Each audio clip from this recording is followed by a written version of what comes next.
एक फ्रेंड है, बहुत अच्छी फ्रेंड है, उनकी एक्स रूममेट की कहानी है ये। ठीक है, x roommate, true story, based in Bombay 2 weeks back. तो हुआ क्या, इनका अभी हाल ही में ब्रेकअप हुआ था इस लड़की का। तो इन्होंने just to have fun and move on she downloaded couple of dating apps. तो उनमें से एक ऐप पे उनका मैच आया बड़ा अच्छा। तो उन्होंने, लड़के ने बोला कि let's go out for dinner. तो उन्होंने कहा चलो ठीक है। तो इन्होंने प्लान बनाया, ये लोग सैटरडे नाइट को डिनर पे गए।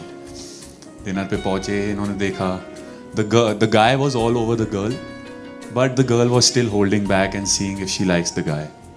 तो होती रही बात, होती रही, 9:30 हो गए, 10 बज गए, 11 बज गए। तो इस लड़के ने कहा कि यार सुनो, मेरे 11:30 बजे ना, मैं पीजी में रहता हूँ क्योंकि मैं पढ़ रहा हूँ। तो 11:30 बजे मेरा एक कर्फ्यू है, तो उसके बाद मैं अपने घर नहीं जा पाऊँगा, मुझे कहीं और रहना पड़ेगा पूरी रात, तो जब तक सुबह वापस कर्फ्यू ना खुल जाए। तो उन्होंने कहा कि ठीक है। ये भी ऐसे कह रही थी कि मुझे क्यों बता रहा है, नॉल दैट। जब मीठा वीठा आया, बिल पे किया इन लोगों ने, तब तक 11:30 बज गए थे। तो लड़के ने बड़ा मतलब वो होते हुए कहा कि can I come with you. तो अब लड़की ने देखा कि क्या ठीक फैमिली का लड़का है, ज़्यादा क्या ही कर लेगा। तो कहा कि चलो ठीक है, ऐसा कर। तो इसने मन में सोचा कि उसको बाहर सुला दूंगी, मैं बेड में अंदर रूम में सो जाऊंगी। 1 BHK था, अंधेरी में रहती हैं। तो ये चली गई, दोनों गए, पहुँचे, घर पहुँचे। और लड़का बिल्कुल रास्ते में भी तंग कर रहा था, ऑटो में भी बिल्कुल बात करी जा रहा है। नीचे इनके वो खाने की दुकानें हैं, इडली विडली मिलती है, वहाँ पे 4-5 सिगरेट पी ली खड़े होके, बिल्कुल तंग कर रहा था लड़का। तो ये इनसे बिल्कुल तंग हो गई लड़के से। ठीक है, ऊपर गए, ऊपर चले गए, लिविंग रूम में इन्होंने इसको मैट्रेस दिया, कहती कि तुम यहाँ सो जाओ, मैं अंदर रूम में सोऊंगी, क्योंकि मतलब she did not want anything to happen. तो कहा ठीक है। तो लड़का सो रहा है, तो एसी जो था लिविंग रूम का चल नहीं रहा था। तो उन्होंने कहा कि गर्मी बड़ी है, ऐसा करो, ह्यूमिडिटी बढ़ जाती है मानसून में, मानसून चल रहा है अभी बॉम्बे में। तो उन्होंने कहा कि ऐसा करो, चलो रूम में आ जाओ, रूम में बेड लगा लो अपना। तो जस्ट टू इंश्योर सेफ्टी इन्होंने कहा मैं बेड पे सोऊंगी, तुम नीचे गद्दा लगा लो।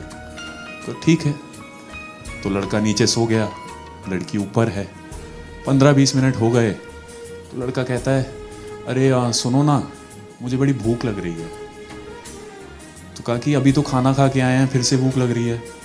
तो कि बहुत भूख लगने लग गई है यार, मैंने वहाँ पे भी कम खाया था, तुम्हें पता तो है, सिगरेट विगरेट भी पी ली, सब डाइजेस्ट हो गया, चलो ना नीचे कुछ खा के आते हैं। तो उन्होंने कहा कि किचन में मैगी पड़ी है, जाके बना लो। तो इसने कहा कि मुझे तो गैस वैस भी जलानी नहीं आती, आके हेल्प करो ना प्लीज़। तो कहती कि, तो इसको लगा कि it's some cheap trick for sleeping in the same bed. तो उन्होंने कहा कि मैं नहीं चलूँगी, तुम्हें जाना है तो नीचे हुआ। तो कहा तुम्हें चलना ही पड़ेगा, वरना फिर मैं नहीं, तुमसे बात नहीं करूँगा आज के बाद। Somehow he managed to convince her to come with her outside. ये लोग बाहर गए, किचन के बाहर। किचन के बाहर वो लड़का उस लड़की को कहता है कि तुम्हारे बेड के नीचे कोई लेटा हुआ है। और लड़की कहती क्या बात कर रहे हो। They went downstairs, they called the cops. There was someone sleeping under the bed. This is a real story. 2 weeks back in Bombay. मैंने कहा अगर आपकी बम्बल डेट नहीं भी वर्कआउट करी, तब भी मैं इसके साथ सो जाऊंगा।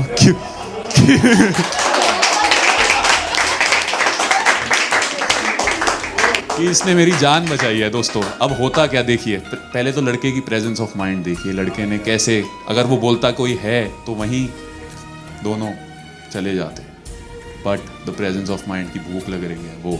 सेकेंडली, अगर बाय चांस डेट वर्कआउट बिल्कुल भी नहीं करती, लड़का अच्छा ना होता, तो वो दोनों साथ वापस आते नहीं, वो अकेले आती, फिर भी क्या होता।